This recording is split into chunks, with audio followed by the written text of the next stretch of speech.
오늘 본문의 말씀을 가지고 하나님의 심판의 목적이라는 제목으로 하나님 말씀 전하도록 하겠습니다. 지난주 우리가 14장 전체를 우리가 살펴봤습니다. 이 14장의 내용은 이렇죠. 짐승의 표를 받은 자와 짐승의 표를 받지 않은 자의 영원한 결과들이 서로 대조가 되고 있었어요. 그래서 1절부터 5절까지는 하늘에 14만 4천 명이 등장하고 있었습니다. 이 14만 4천은요, 교회이고 하나님께 속한 자들이다. 그래서 이게 1절부터 5절까지 계속적으로 하나님께 속했다는 것들을 계속적으로 강조하고 있는 것을 우리는 살펴봤죠. 그래서 이 어린 양과 함께 시온산에 이들이 있었다. 이걸 통해서도 이들이 하나님께 속한 자들이구나 라는 것을 알 수가 있었습니다. 그리고 그들의 이마에 뭐가 있었어요? 어린 양의 이름과 아버지의 이름이 기록되어져 있었죠. 그리고 비파를 치며 하나님을 찬양하고 있었는데 이들은 무슨 노래를 부르고 있었던 거예요? 새 노래를 부르고 있었죠. 이 새 노래는 능히 누구만 부를 수 있다고 이야기하는 거예요. 그렇죠. 14만 4천, 교회만 부를 수 있는 노래였다. 라고 그렇게 이야기를 하고 있었어요.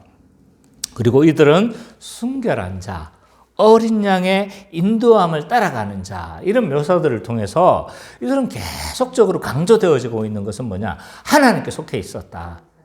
하나님을 따르는 자다. 교회다. 라는 것이 계속적으로 강조되고 있죠. 그리고 6절부터 13절까지는 장면이 전환이 되어져요. 장면이 되어지면서 이 새 천사가 이 구속과 심판의 메시지를 선포하면서 쭉, 그래서 뭐 이렇게 했는지는 모르겠어요. 한 천사가 와가지고 쫙 선포하고 딱 이랬는지는 몰라요. 그랬는지는 모르지만 어쨌든 천사들이 구속과 심판의 메시지를 이렇게 선포를 했어요.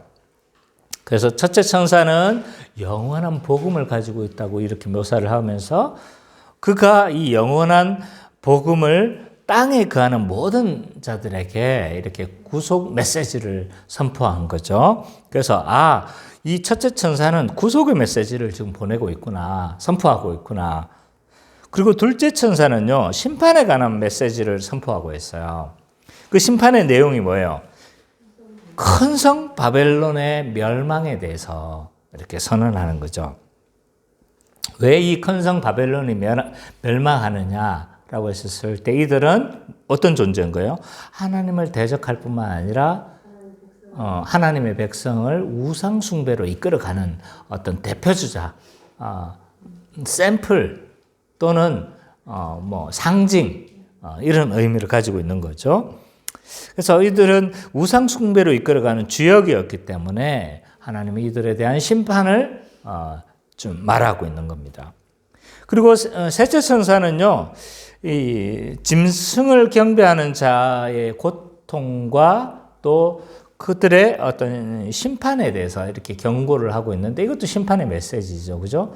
근데 이 심판이 어떤 것으로 묘사를 하고 있냐면, 극심한 걸로 묘사를 하고 있냐면 섞이지 않는 포도주로 묘사를 하는 거예요.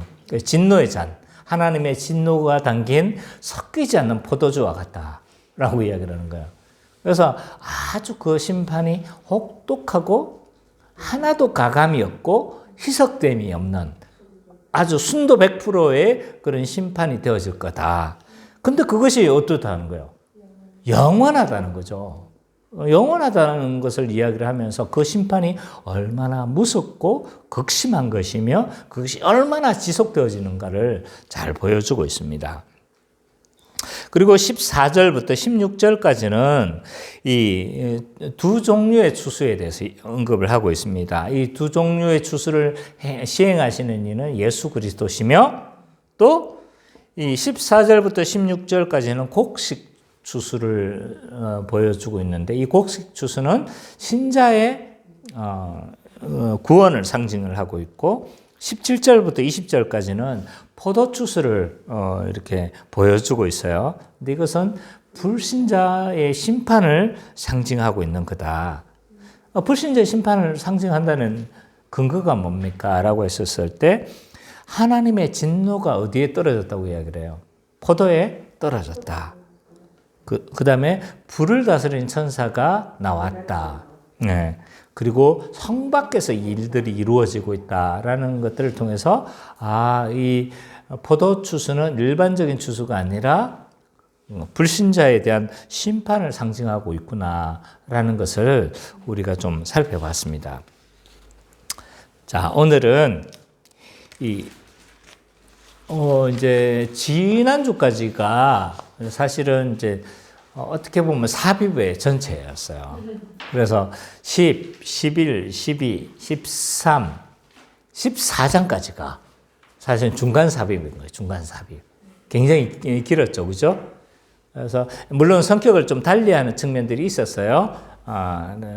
그렇긴 하지만 어쨌든 엄밀하게 보면 지난주까지가 이제 중간 삽입에 대한 것이고 오늘 15장, 16장은요. 어디에 해당되냐면 7 대접 심판에 속해요. 7 대접 심판에. 근데 7 대접 심판이긴 한데 15장은요.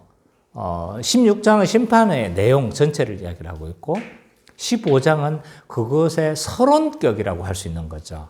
그래서 심판을 시행하기 전에 그 심판에 대한 어떤 성격에 대해서 좀 밝혀주고 있는 거죠. 그래서 이 7 대접의 서론 부분이다.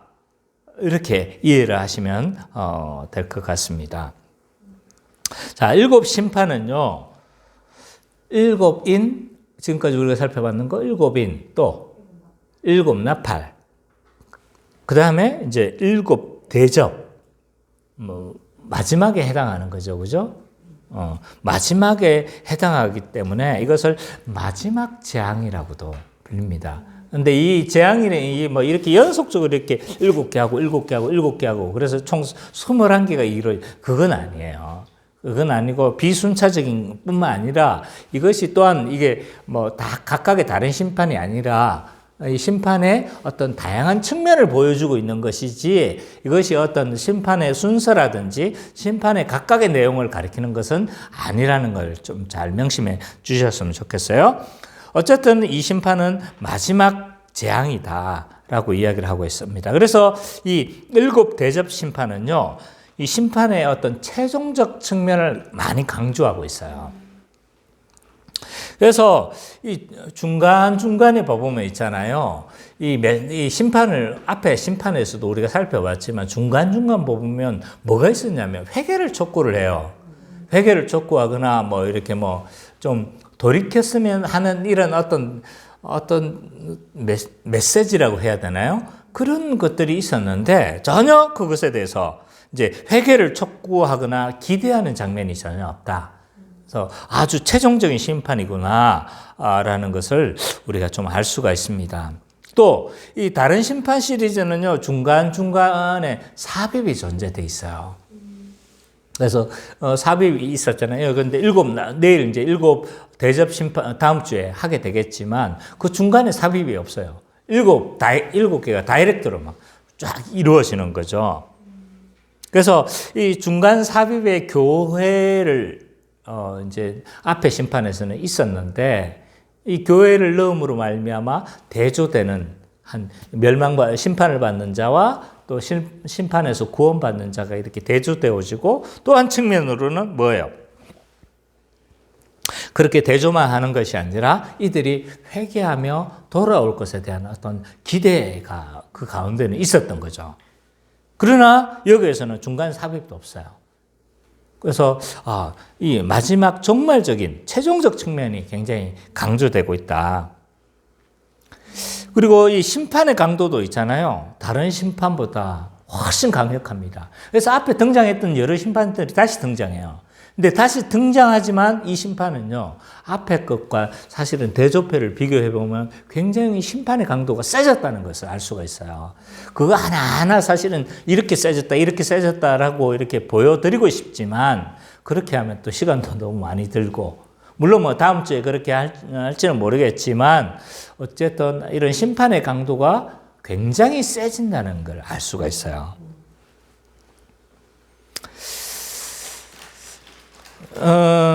그래서 이 심판은 최종적이다. 라는 이 부분들이 일곱 대접의 심판이 굉장히 최종적이다라는 것이 많이 강조되고 있는데 1절에서도 이것이 최종적이다라는 것을 말하고 있어요. 한번 1절 읽어볼까요? 자, 시작. 서 크고 이상한 다른 이적을 보매 일곱 재앙을 가졌으니 곧 마지막 재앙이라 하나님의 진노가 이것으로 마치리로다. 이 마지막 재앙이라고 이야기를 하고 뭐예요 또? 하나님의 진노가 이것으로 마치겠다라고 이야기를 하고 있는 거예요. 그래서 최종적이다라는 것을 선언하고 있는 거죠. 이걸 약간 쉬운 성경으로 읽어보니까 이렇게 돼 있어요. 좀 더 이해하기 쉬워서 제가 읽어드리겠습니다. 나는 하늘에서 크고 놀라운 또 다른 신기한 광경을 보았습니다. 일곱 천사가 마지막 재앙인 일곱 재난을 내릴 준비를 하고 있었습니다. 이 재난이 끝나면 하나님의 진노도 끝이 날 것입니다. 라고 이렇게 이야기를 하고 있어요. 그래서 이 일곱 대접 심판이 끝나면 하나님의 진노도 끝이 나고 심판도 끝이 날 거다. 라고 이야기를 하는 거죠. 그래서 이 일곱 대접 심판은요, 단순한 성격이 아니라 거의 마지막 최종적인 어떤 최종성이 많이 강조되고 있다. 라는 거죠. 이 15장 전체 구조는요, 일곱 대접 심판의 아까 뭐다? 서론이다. 인트로다. 뭐 이렇게 말을 할 수 있는 거예요. 이 15장의 구조는요, 전형적인 샌드위치 구조입니다. 그래서 샌드위치가 어떻게 생겼어요? 위에 빵, 아래 빵, 중간에 내용물. 어디가 핵심이에요? 그렇죠. 그래서 이 성경에 보면요, 샌드위치 구조가 굉장히 많이 있어요. 자, 이 문단이 한번 좀 넘겨주세요. 이렇게 돼 있어요. 1절, 일곱 대접을 가진 천사에 대한 소개. 5절, 8절이 일곱 대접을 가진 천사에 대한 소개. 똑같아요. 그러면 중간에 강조되는 게 뭐예요? 일곱 대접의 의미를 알려주는 어린 양의 노래. 저것이 핵심이라는 걸 알 수가 있어요. 마치 샌드위치 같이 생겼죠. 그죠? 일부러 샌드위치 같이 만들려고 노력을 했으니. 네, 어쨌든 15장 전체 구조가 저렇게 되어 있는 거죠. 그래서 오늘 우리가 사실은 이 첫째 문단과 마지막 문단은 거의 살펴보지 않을 겁니다. 왜냐하면 큰 의미가 없어요. 이 중간 부분이 핵심적인 메시지를 차지하고 있다. 자, 이 샌드위치 구조는요, 이 가운데 중앙 부분을 강조하기 위한 어떤 문학 구조예요. 그래서 성경에 보면 제법 많이 이런 구조들이 사용되고 있습니다. 대표적인 예가 산상수훈이에요. 산상수훈. 산상수훈이 사실은 있잖아요. 샌드위치 구조로 되어 있어요. 그래서 착착착착 중간에 가면 뭐가 있는지 아세요? 중간에 가면 주기도문이 중앙에 자리를 차지하고 있어요. 그래서 하나님 나라의 백성의 삶의 핵심이 뭐라는 거예요? 주기도문이라는 거예요. 하나님 나라를 구하고 하나님의 뜻이 이 땅에서 이루어지는 것을 기대하면서 살아가는 사람들이 누구다? 하나님 나라의 백성이다. 라는 거죠. 그래서 이런 샌드위치 구조가 사실은 성경에서는 굉장히 많이 사용되고 있는데 여기서도 마찬가지예요. 샌드위치 구조로 중앙의 부분들이 굉장히 강조되고 있습니다. 자, 일곱 대접 심판의 이 핵심 부분인 2절과 4절을 우리는 좀 살펴봤으면 좋겠는데요. 2절과 4절까지는 이 성리자의 노래로 불려요. 성리자의 노래. 한번 선미자매가 좀 읽어주십시오.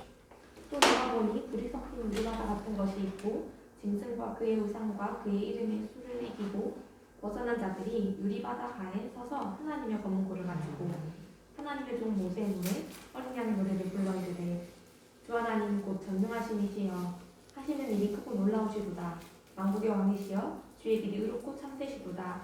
주여 누가 주의 이름을 두려워하지 아니하며 영화롭게 하지 아니하오리까. 오직 주만 거룩하십니다. 주의 의로우신 일이 나타났음에 만국이 와서 주께 경배하리이다 하더라. 네, 이 2절과 4절까지는 이 승리자의 노래다. 승리자, 좀 마치 좀 경상도 하는 것 같아서 승리자의 이 노래라고 불리어지는데요. 왜 이 노래가 승리자의 노래일까? 왜냐하면 몇 가지 이제 근거가 있어요. 뭐냐면 이 노래를 부르는 사람들이 누구인가를 보면 이 승리의 노래구나라는 걸 알 수가 있어요. 지금 이름을 부르는 이 노래를 부르는 자들이 누구예요? 짐승과 그의 우성과 그의 이름의 수를 이기고 벗어난 자들이다. 네. 그러니까 이들이 누군 거예요? 지금 다 이 고난을 이기고 어떻게 보면 좀 이긴 자들인 거죠, 그죠? 그래서 한마디로 말하면 이들은 복음 때문에 승리한 자들이다.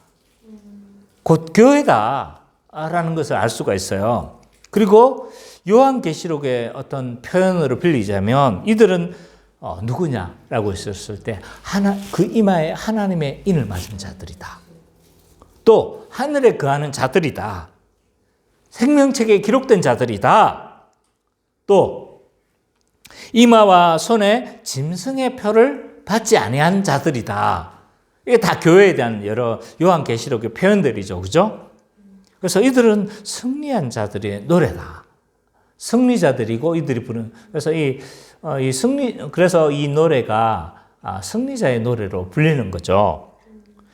거기다가 이 노래를 요한은 무슨 노래라고 이야기를 하고 있냐면 모세의 노래라고 부르고 있습니다. 3절. 그죠? 모세의 노래 또는 어린 양의 노래다라고 이야기를 하고 있어요. 왜 이 노래를 모세의 노래라고 부르는 걸까요? 왜 그럴까요? 대체 왜 이러는 걸까요?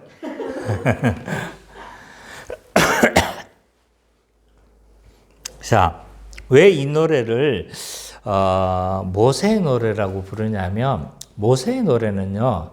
출애굽기 15장에 있어요.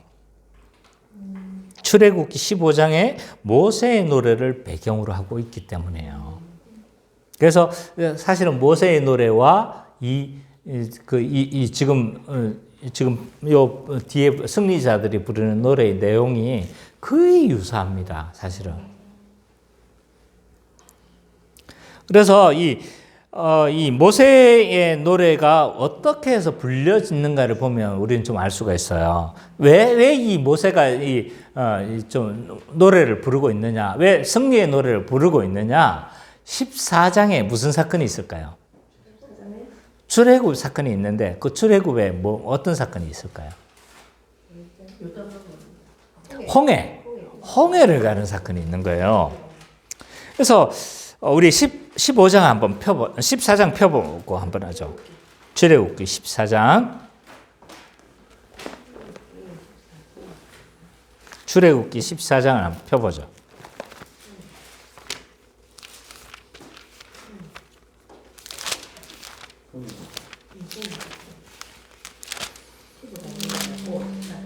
출애굽기 14장에 봐보면 이게 이제 막 여러 열재앙을 통해서 이렇게 이스라엘 백성들이 출애굽을 하잖아요. 그죠? 출애굽을 했는데 이 애굽의 바로가 어떻게 되는 거예요? 애굽을 나가는 거 지가 허락해 놓고 나중에 어떻게 하는 거예요? 쫓아옵니다. 왜 쫓아오는 거예요? 하나님이 그 마음을 완악하게 했다고 이야기를 해요. 그래서 봐보세요. 아마 2절인가 3절인가 보면 있을 거예요. 그죠? 그 초반부에 좀 있어요. 하나님이 누구의 마음을 완악하게 한 거예요? 바로의 마음을 완악하게 하는 거예요. 네. 그러니까 여기에 대해서 막 뭐가 하고 있냐면 사실은 후회된 것처럼 보이지만 그 일들을 이루시는 분은 누군 거예요? 하나님이시는 거예요. 그래서 어쨌든 후회가 돼서 아마 추격을 하는 것 같아요. 그래서 막 애굽의 정예병, 그것도 전차병을 보내서 완전히 이제 박살을 내려고 하는 것 같아요. 그래서 막 그들이 추격하고 있고 앞에는 또 뭐가 가르고 있는 거예요? 홍해가 꽉 막고 있는 겁니다. 그래서 이게 추격하는 그 애굽의 그 군대를 보면서 막 이스라엘 백성들이 원망하죠. 뭐라고 원망합니까? 아니 애굽에 매장지가 없어서 우리를 여기 와가지고 매장을 이 광야에서 죽게 하려느냐? 우리가 애굽을 섬길 것이라고 하지 아니하더냐라고 하면서 막 지금 이제 모세를 원망합니다. 근데 모세는 어떻게 말합니까? 너희는 가만히 있어 하늘 할지어다. 그게 여기서 나오는 거예요. 그래서 너희는 두려워하지 말고 너희를 위해서 행하시는 하나님의 구원을 보라 라고 그렇게 이야기를 하는 거예요.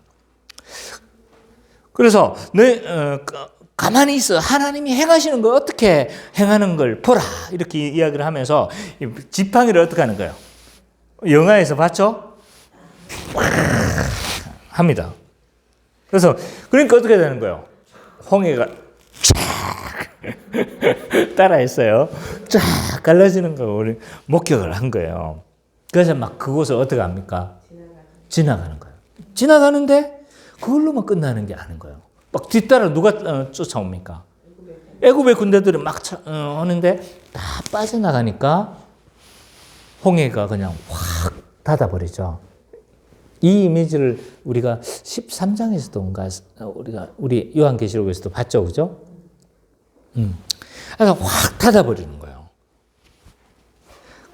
그래서 이 모든 군대가 홍해에서 수장되어지는 사건이 이제 홍해 사건인데, 근데 있잖아요. 이 하나님의 승리를 목격한 모세가 뭐 하는 거예요? 지금 노래를 부르는 것이 15장인 거예요.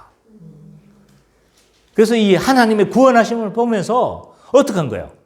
하나님을 막 찬양하며 하나님을 기뻐하며 그렇게 승리의 노래를 부르고 있는 겁니다.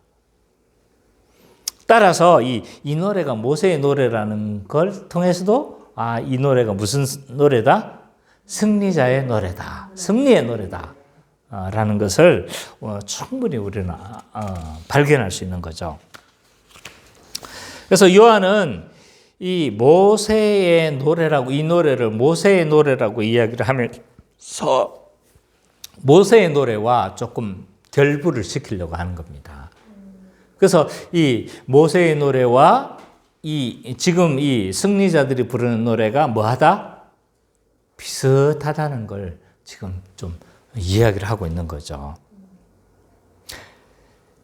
그러기 위해서 우리가 이제 그러면 이 승리자의 노래를 부르는 것을 먼저 살펴보기 전에 그럼 모세가 어떤 노래를 불렀는가?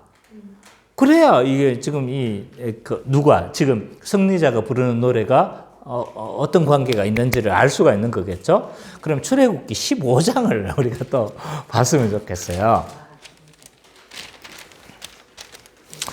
출애굽기 15장에 보면요. 이제 이걸 다 우리가 PBS하고 다 이걸 이게 성경 연구를 할 수는 없어요. 그렇지만 우리가 몇 가지들을 제가 좀 정리를 해서 살펴보면 1절부터 10절까지는요, 이 애굽을 심판한 이유에 대해서 설명하고 있어요. 그래서 애굽을 심판한 이유가 뭐냐? 이스라엘의 구원 때문이었다. 하나님의 백성을 구원하려고 하는 것이다. 라는 것들을 이야기를 하고 있는 거죠. 그리고 11절에 가서는 비교할 수 없는 여호와 하나님의 우월성에 대해서 이야기를 하고 있어요. 11절 한번 읽어볼까요? 같이 한번 읽어봅시다. 11절. 15장 11절. 시작. 여호와여 신중에 주와 같은 자가 누구니까? 주와 같이 거룩함으로 영광스러우며 찬송할 만한 위엄이 있으며 기이한 일을 행하는 자가 누구니까? 네, 그렇죠. 비교할 수 없는 여호와 하나님의 우월성. 이방신과 비교할 수 없다는 거예요. 그리고 14절부터 16절까지는요. 이러한 심판이 어떤 결과를 가져왔는지를 보여주고 있어요. 이방 나라를 두려움에 떨게 했다라는 거예요. 14절부터 16절을 한번 읽어봅시다. 시작. 여러 나라가 듣고 떨며 블레셋 주민이 주민이 두려움에 잡히며 에돔 기령들이 놀라고 모압 주민이 빨림에 잡히며 가나안 주민이 다 낙담하나이다. 놀라움과 두려움이 그들에게 임함에 주의 팔이 크므로 그들이 돌같이 침묵하여 싸우니 여호와여 주의 백성이 통과하기까지 곧 주께서 사신 백성이 통과하기까지였나이다 라고 이야기를 하면서 이런 하나님의 심판이 모든 이방 백성들에게 두려움을 떨게 하는 그런 결과를 가져왔다 라고 이야기를 하는 거예요. 그리고 이런 하나님의 심판은 또 이스라엘 백성에게도 영향을 끼치는 거예요. 17절. 하나님의 백성들은 이를 성전으로 이끌었다라고 이야기를 해요. 17절 한번 읽어봅시다. 시작. 백성을 인도하사 그들을 주의 기업의 산에 심으시리라. 여호와여 이는 주의 처소를 삼으시고 예비하신 것이라. 주여 이것으로 주의 손으로 세우신 성소로소이다. 네, 그래서 이런 심판이 이방 사람들에게는 두려움에 떨게 했고 우리는 하나님을 찬양할 수밖에 없게 만들었다. 그리고 성소로 이끌었다라고 이야기를 하는 거죠. 그리고 18절에 가지고 이 마지막 결론을 이야기를 하고 있어요. 하나님의 영원한 통치를 노래합니다. 18절. 시작. 여호와께서 무궁하도록 다스리로다 하였더라 하고 나서 이제 모세의 노래가 끝나고 그 뒤를 이어서 누가 하냐면 미리암이 막 노래를 해요. 어쨌든 모세의 노래가 이거예요. 자, 이 모세의 노래의 핵심은요 뭐냐면 애굽을 심판한 이유는 이스라엘의 구원 때문이었다. 그리고 이것은 이런 하나님의 역사는 여호와 하나님은 다른 이방신과 비교할 수 없다. 그러면서 모든 이방 사람들을 두려워 떨게 했고 우리는 하나님의 성전으로 이끌었고 그래서 하나님의 영원한 통치를 우리는 기대할 수밖에 없다. 라고 이렇게 이제 모세가 노래를 하면서 그렇게 했던 거죠. 그러면 이 이미지를 요한은 가져오고 싶은 거죠. 그죠? 그래서 한마디로 말하면 이 7 대접의 심판의 사건이 모세의 그 홍해를 하는 그 성격과 비슷한 성격을 가지고 있다는 거죠.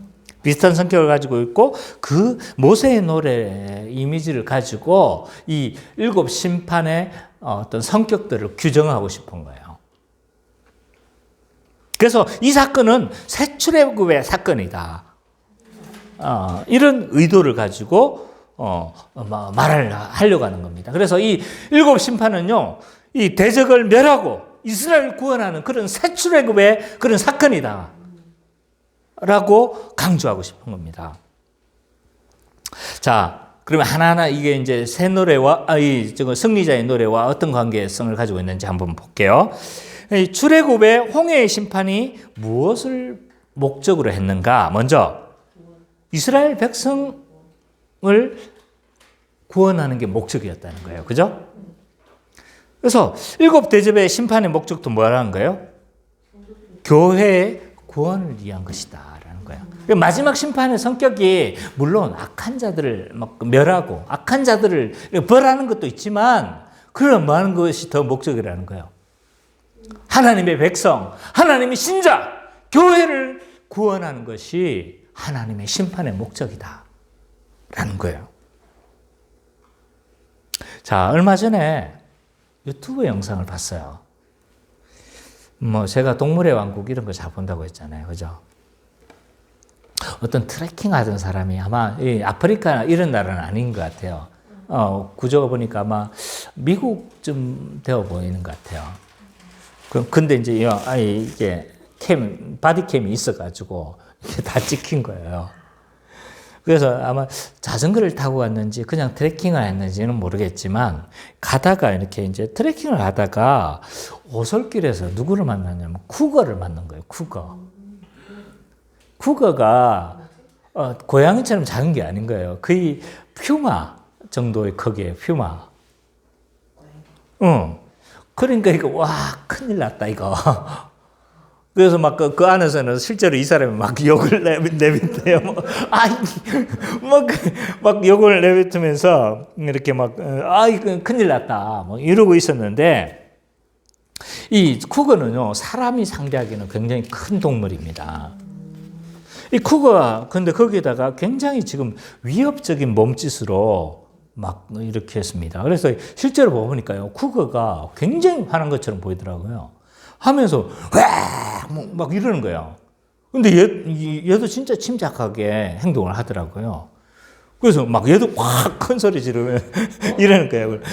막 때로는 막 옆으로 막 절벽을 타가지고 막 공격할 것처럼 막 그렇게도 막 하는 거예요.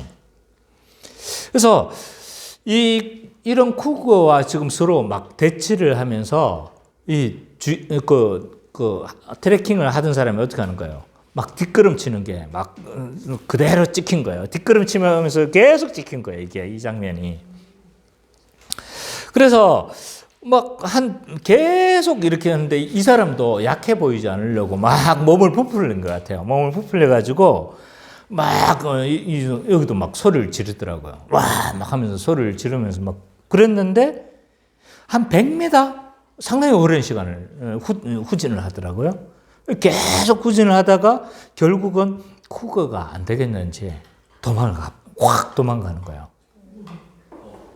결국 포기하고 떠나갔어요. 근데 이 쿠거가 있잖아요. 나중에 알고 보니까 이 사람을 공격하려고 하는 게 목적이 아니었어요. 네, 새끼가 있었어요. 새끼. 그러니까 결국은 새끼를 보호하기 위해서 이 쿠거가 그렇게 위협적인 몸짓을 한 거예요. 자, 제가 왜 이야기를 하냐면 7 심판의 목적이 있잖아요.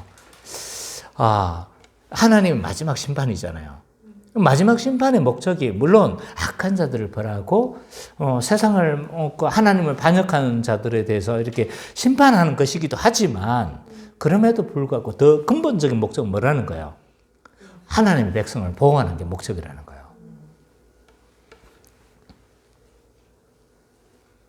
하나님의 백성을, 교회를 구원하는 것이 7 심판의 성격이고 목적이다. 이걸 말하고 싶은 거예요. 또 출애굽 후에 홍해 사건의 결과로 모세가 지금 뭐라고 고백하냐면 15장 11절에 보니까 여호와의 신 중에 누가 주와 같은 자가 누구이니까 주와 같이 거룩함으로 영광스러우며 찬송할 만한 위엄이 있으며 기이한 일을 행하시는 자가 누구니까? 그래서 이 모세는 다른 이방신과 비교할 수 없는 어떤 하나님의 우월성, 하나님의 크심, 하나님의 전능하심을 지금 모세는 노래하고 있어요. 그죠? 근데 이런 이미지를 가지고 7 대접 심판에서도 이런 심판이 이런 성격을 가지고 있다는 거죠. 그래서 하나님이 크시며 이런 하나님의 심판을 통해서 7 심판을 통해서 하나님이 크시고 다른 어떤 것도 그거 할 수 없다는 거죠. 그래서 하나님의 그 우월성을 강조하려고 하고 있다. 우리 아까 요한계시록 15장을 4절 한번 찾아볼까요? 4절 한번 같이 읽어봅시다. 시작. 이름을 두려워하지 아니하며 영화롭게 하지 아니하오리까 오직 주만 거룩하시니이다. 여기까지만요.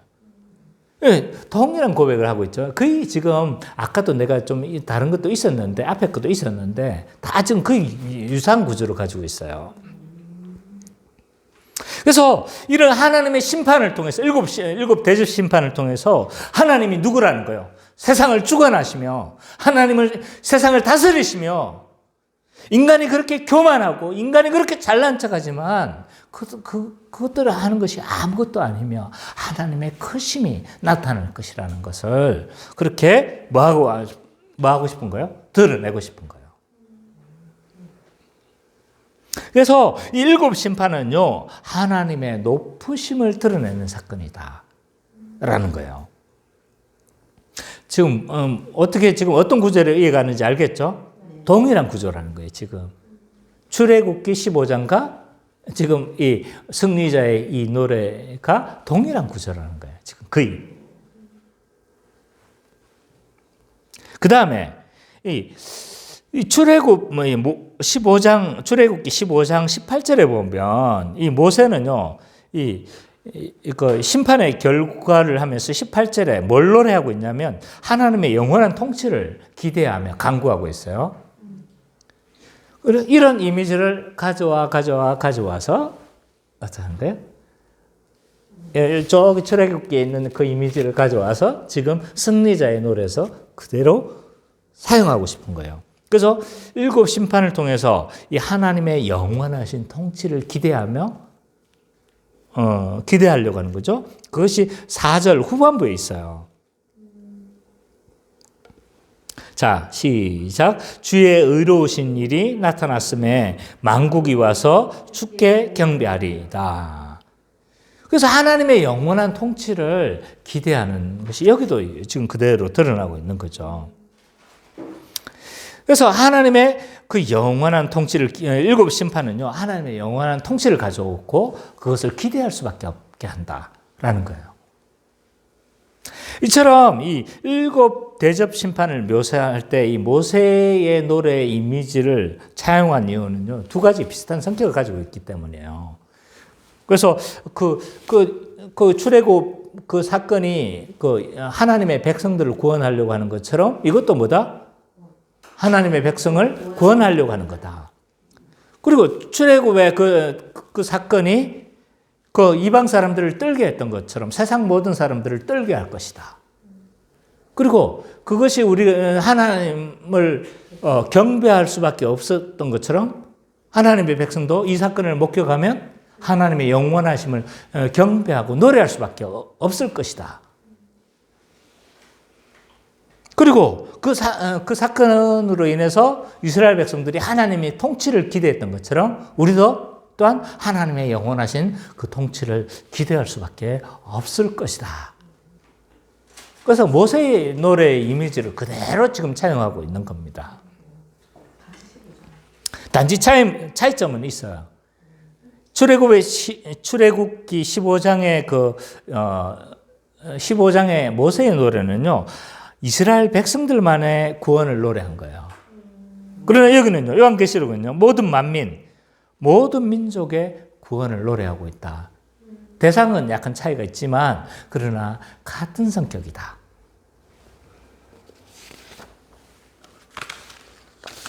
자, 지금까지 우리는 일곱 대접 심판의 서론격이라고 할 수 있는 요한계시록 15장의 말씀들을 우리는 살펴봤습니다.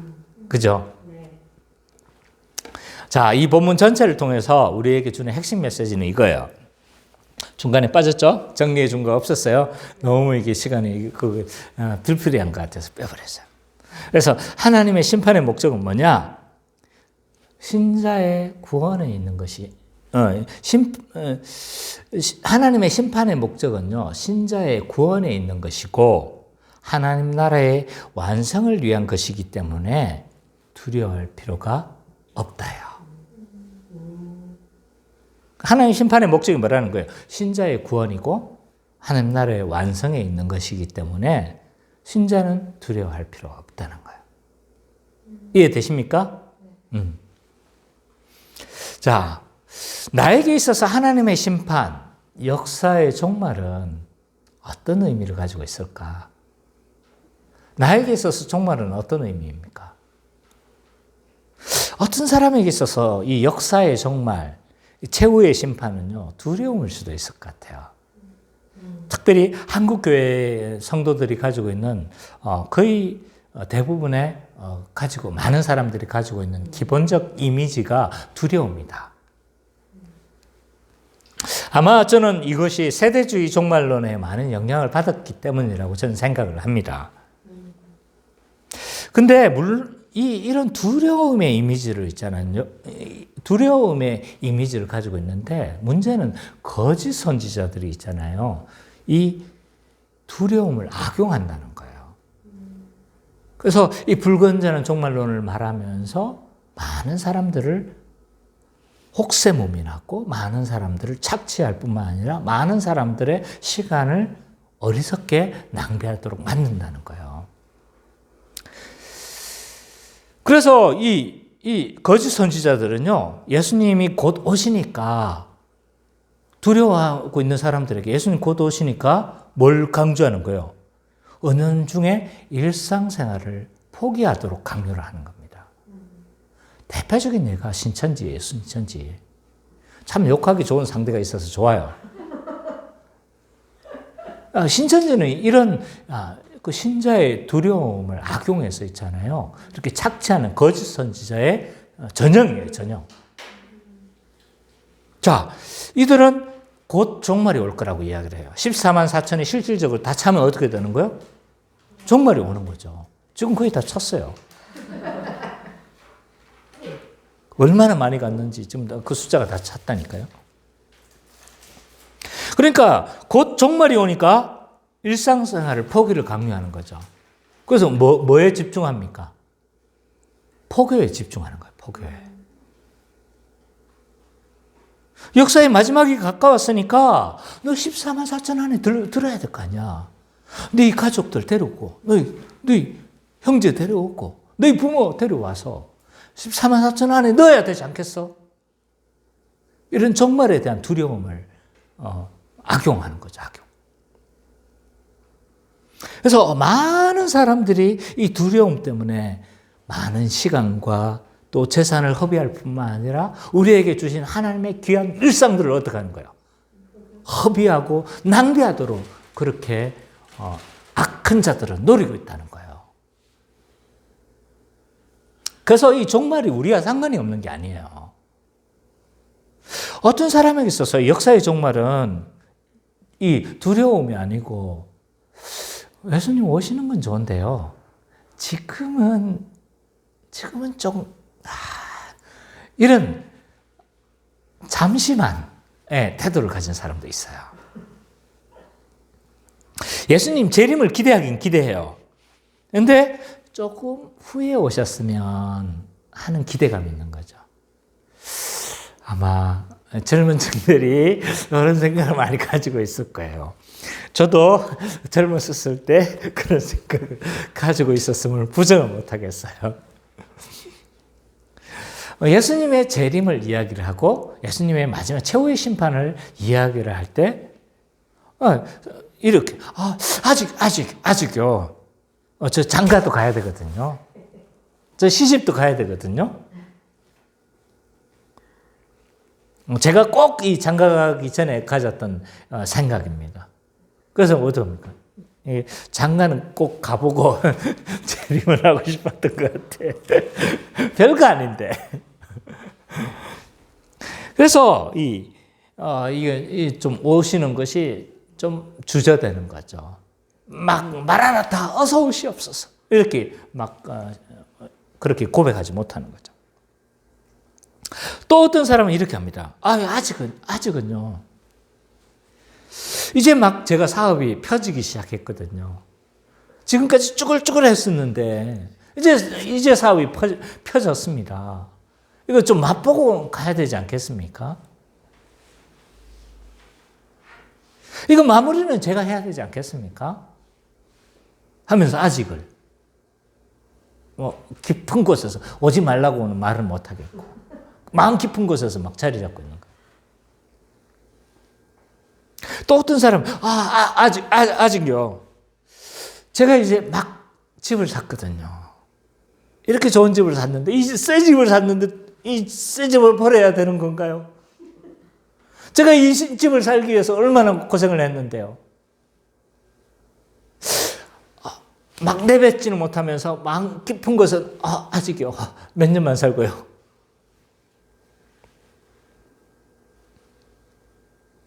또 어떤 사람은요. 아직요. 제가 이제 막 이 아이를 낳았거든요. 그래서 이 아이가 좀 자라는 건 봐야 되지 않겠습니까? 자라는 건 내가 좀 키워보고 싶어요. 이런 여러 가지 이유로 인해서 아직이라는 태도를 가질 수 있는 거죠. 왜 우리가 아직이라는 생각을 가지는 걸까요? 왜 아직이었으면 하는 생각이 우리 밑바탕 안에 자리 잡고 있는 걸까요? 두 가지 중에 하나라고 저는 생각해요. 하나는 우리가 세상에 맞들어 있기 때문이에요. 세상이 너무 좋기 때문이에요. 그래서 이 땅의 성취, 이 땅의 달콤함이 천국을 기대하지 않게 하는 거죠. 그래서 이 땅, 세상에 맞들어 있기 때문에 아직을 말을 할 수 있어요. 또 하나는요, 하나님 나라를 오해하기 때문에 아직이라는 생각을 가지고 있는 거예요. 왜냐하면 이 천국에서의 우리의 하나됨은요, 결혼보다 더 강한 하나됨이에요. 근데 우리는 이 땅에서 그 불안정한 그 하나됨, 얼마나 싸울 것을 생각은 못하고, 얼마나 많은 그 결혼을 극복해야 될 그 어려움들이 있음을 생각을 못하고, 그래서 우리가 천국에 대해서 온전히 이해하지는 못하기 때문에 뭐 하는 거예요, 지금? 아직이라는 생각을 우리는 가질 수 있다는 거죠. 그 완성될 그 하나님 나라는요, 결혼보다 더한 하나됨이에요. 또 온전한 자아 실현이 이루어집니다. 그래서 이 땅에서 우리는 한계를 가지고 있는 자아 실현이지만 그 땅에서는 정말 온전한 자아 실현이 저는 이루어질 거라고 생각하는 거죠. 그렇다고 아직이라는 생각을 가졌다고 해서 너무 이렇게 할 필요는 없어요. 저도 뭐 그런 생각을 가졌기 때문에 그럴 수 있다고 생각하지만 우리가 누리게 되어질 그 하나님 나라가 어떤 것인지에 대해서는 좀 더 깊이 생각할 필요가 있는 것 같아요. 자, 하나님의 심판의 목적이 어디에 있었어요? 신자의 구원에 있었어요. 그죠? 그래서 예수 그리스도의 오심은 신자의 구원에 있습니다. 하나님의 오심은요, 예수님의 오심은요, 항상 양 측면을 가지고 있어요. 그래서 구원의 측면을 가지고 있고 심판의 측면을 가지고 있는 거죠. 그래서 예수님의 초림이 그랬죠. 그죠? 그래서 예수님의 초림이 하나님의 백성들에게는 어떤 시간이었습니까? 완전히 경산한 거예요. 그죠? 왜? 지금까지는 그 예수 그리스도의 대속적 죽음이 없었기 때문에, 형벌 대속적 죽음이 없었기 때문에 어떻게 보면 불완전한 것이었어요. 오실 예수 그리스도를 기대하면서 그냥 그 바라보는 믿음이었어요. 그 믿음도 귀한 것이지만, 그러나 실체가 오셨잖아요. 그죠? 그러니까 하나님의 백성들에게는요, 그 시간은 완전한 축제였으며 잔치의 시간이었죠. 그래서 우리가 그 5장인가요? 5장에 보면 인이 떼어질 때 어떻게 하는 거예요? 막 천상에서 찬양하고 난리였잖아요. 그죠? 근데 하나님을 대적하는 자들에게는 뭐였어요? 심판의 시간이었죠. 그죠? 또 인을 떼니까 뭐가 일어나고 있는 거예요? 하나님의 백성들한테는. 하나님을 대적하는 자들에게는, 땅에 사는 자들에게는 어떤 일이 일어났어요? 인심판이 나타났잖아요. 그러니까 하나님을 대적하는 자들에게는 심판의 날이다. 예수님의 다시 오심도 뭐 한 거예요? 이 양측면을 가지고 있어요. 심판의 성격을 가지고 있을 뿐만 아니라 구원의 성격을 가지고 있다. 그래서 이것은 항상 같이 있는 동전의 양면이다. 예수 그리스도의 오심은 어떤 면에서는 심판이에요. 어떤 면에 있어서는 구원인 거예요. 개인이 예수님을 만나는 것도 동일합니다. 어떤 면에 있어서는 심판인 거예요. 그죠? 어떤 면에 있어서는 구원인 거예요.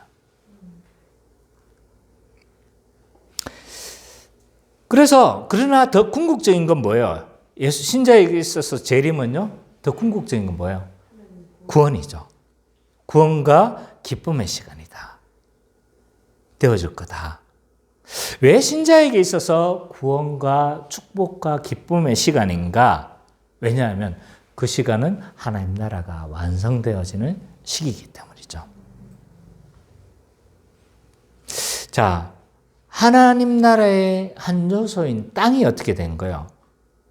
21장에 보니까 새하늘과 새 땅으로 변모할 거라고 그렇게 이야기를 하고 있죠. 이것이 갱신되어지든지 또는 완전한 새로운 장소가 되든지 그것은 중요하지 않습니다. 뭐 이거 가지고 막 많이 다투는데 물론 저는 개인적인 생각을 가지고 있습니다. 근데 그것이 뭐 어떤 것이든 다른 장소로 가든 다른 행성이든 지구가 되든 중요한 것은 그곳이 어떤 곳이라는 거예요. 인간이 살기에 가장 적합한 장소라는 거예요. 갱신되어진 우리가 그리고 새롭게 되어진 우리가 살기에 가장 좋은 땅이 될 것이라는 건 확실한 거예요. 왜? 그분은 전능하신 하나님이시니까. 물론 저는 있잖아요. 개인적으로 갱신되어질 걸 믿어요. 왜냐하면 뭐 근거는 많이 있습니다. 보라, 만물을 새롭게 하리라. 이 20장의 이 구절이 이 새롭게 하다는 구절이 있잖아요. 이게 네오스가 아니고 카이노스예요. 갱신의 의미를 가진 거예요. 그리고 로마서 8장에서 모든 만물이 어떻게 된 거예요? 인간의 회복을 기다린대요. 그럼 만약에 이 회복이 되지 않고 새롭게 완전히 다른 행성으로 가게 되면 이 지구는 어떻게 되는 거야? 자기들은 심판의 날인 거예요. 심판의 날. 없어질 날이에요. 그럼 없어지는데 자기들이 그 회복을 기다려요? 그러니까 이런 걸 봐서도 갱신일 이유가 되는 거죠. 만약 새 세상이 되어진다면 인간은 그 피조물들은요 절대로 그 새롭게 되어질 것들을 인간의 회복을 절대로 고대하지 않을 겁니다. 인간이 그렇게 원래 하나님 창조하신 목적대로 회복되어지는 것처럼 자기들도 회복되어지기 때문에 어떻게 하는 거예요? 만물에 새롭게 되어지는 것을 기대하는 거예요.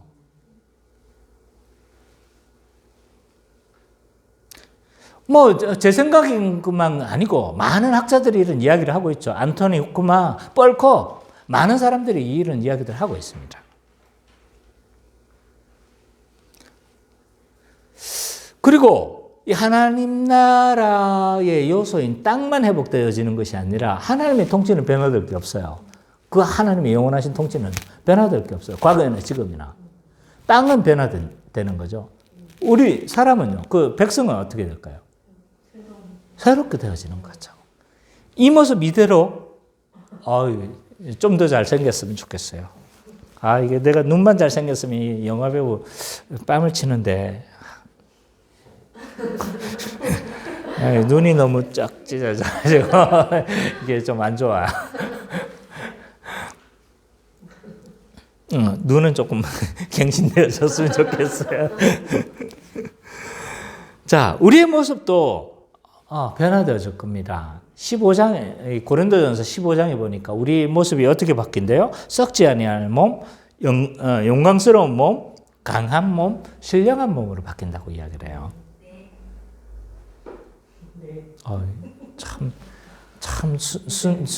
믿음의 믿음으로 아멘 지금 대답을 하고 있어요. 지금 네, 막 이렇게 대답.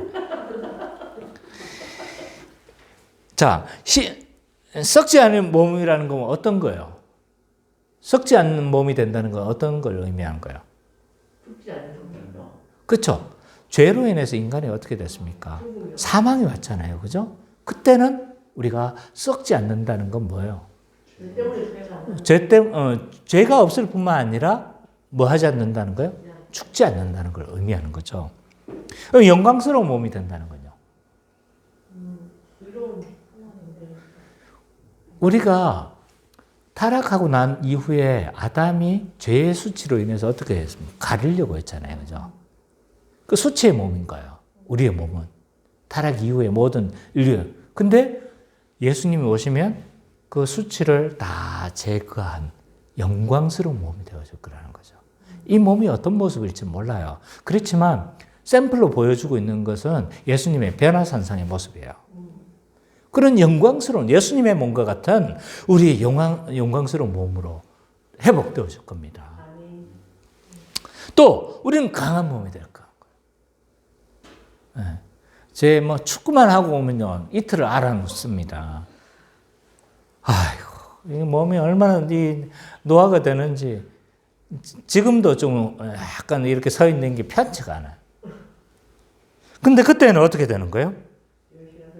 4시간 설교해도 멀쩡합니다. 뭐 축구를 10시간 해도 막 멀쩡한 거예요. 그때는 설교가 없겠네. 아유. 영원하신 하나님을 우리가 대면하는데, 그죠? 설교가 무슨 필요가 있어요? 어쨌든 우리는 강한 사람이 될 거예요. 강한 몸이 될 겁니다. 그래서 뭐 축구도 10시간 해도 끄떡없고, 그리고 뭐 이 발의 한계를 가지고 있는 개발이었던 사람도 아마 양발의 사람이 되어져 있어서 거의 네이마르와 같은 또는 손흥민과 같은 그런 능력을 우리는 발휘할 겁니다. 기대되죠? 그죠? 나머지는 별로 기대가 안 되는 것 같아. 또 우리는 신령한 몸이 되어질 거라는 거죠. 이 신령한 몸은 어떤 몸인가요? 성령이 주관하는 몸인 거죠. 그래서 우리가 행하는 모든 것이 성령의 뜻에 순종하는 몸이 되어질 거라는 겁니다. 자, 이런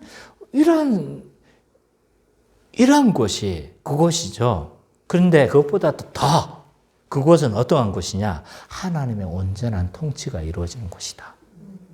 그렇기 때문에 그 시간은 우리에게 축복이 될 수밖에 없고 구원이 될 수밖에 없다. 자, 모형으로 있잖아요. 하나님 나라가 이루어진 게 어디예요? 모형으로 우리 하나님 나라가 성취되어진 걸 한번 역사 가운데 있어요. 그것이 어디예요? 그렇죠. 솔로몬 시대가 모형으로 성취된 거예요. 근데 모형으로 성취가 됐는데 어떻게 된 거예요, 지금? 막 얼마나 풍요하고 좋았는지, 은이 굴러다니까, 은이, 이게 뭐 돌 차이듯이 돌같이 여기는 거예요. 그죠? 하나님 나라가 그렇게 모형적으로 이루어진 게. 그리고 그 땅은 이렇게 있잖아요. 외적으로 풍성하지만 않아요. 이 땅에 예수님이 하나님 나라를 가져오고 하나님 나라가 이루어진 최초에 하나님 나라가 현시되어졌던 것을 잘 보여주고 있는 것이 초대교회예요. 근데 그들의 삶이 어땠어요? 막 서로 팔아가지고 막 가난한 자들을 구제를 하고 막 서로 사랑하고 자기 것을 자기 것으로 여기지 않아. 그러니까 있잖아요. 그 땅의 삶은요. 물론 물질적인 풍요함도 있겠지만 서로를 헌신하면서 그렇게 살아가는 땅이 그 땅인 거예요. 모형적으로 완벽하게 이루어지지 이미 아직 상황 가운데 있음에도 불구하고 그 정도라면 완성되어질 곳은 어떻겠냐 이 말이에요. 아마 그것은 우리가 생각하기도 사실 벅찰 거예요. 잘 가늠이 되지 않는 그럴 것이라고 저는 생각이 되어집니다. 그래서 이 하나님의 심판은요, 결코 두려움이 아니에요. 그 하나님의 심판은 뭐예요? 평안이고 축복이다. 그렇기 때문에 우리는 날마다 재림을 기대하며 소망하며 그렇게 살아가야 되지 않겠습니까? 예. 우리는 재림을 딱 소망할 때는 언제예요? 이 땅에 아무것도 안 돼. 저기를 봐도 소망이 없고 이것을 봐도 소망이 없고 우리 존재가 그래요. 존재가. 그래야 겨우 그 하나님의 그 임재를 소망하면서 하나님의 통치하심을 소망하면서 마라나타 주 예수여 어서 오시옵소서 이렇게 기대하지만 그러나 사실 우리가 너무 좋아도 그 땅은 뭐 하는 거예요? 기대될 만한 땅인 거예요. 이 땅에서 너무 모든 것이 다 잘 돼. 그럼에도 불구하고 기대되어지는 것이 예수 그리스도의 재림이다. 그것이 재림 심판의 성격을 정의를 하고 할 수 있는 거죠. 그래서 우리가 좋아도 마라나타의 신앙, 나빠도 마라나타의 신앙. 가지면서 그렇게 온전히 재림 신앙을 가지면서 그렇게 살아가는 우리 기쁨의 교회 모든 성도님 되시기를 간절히 축복합니다.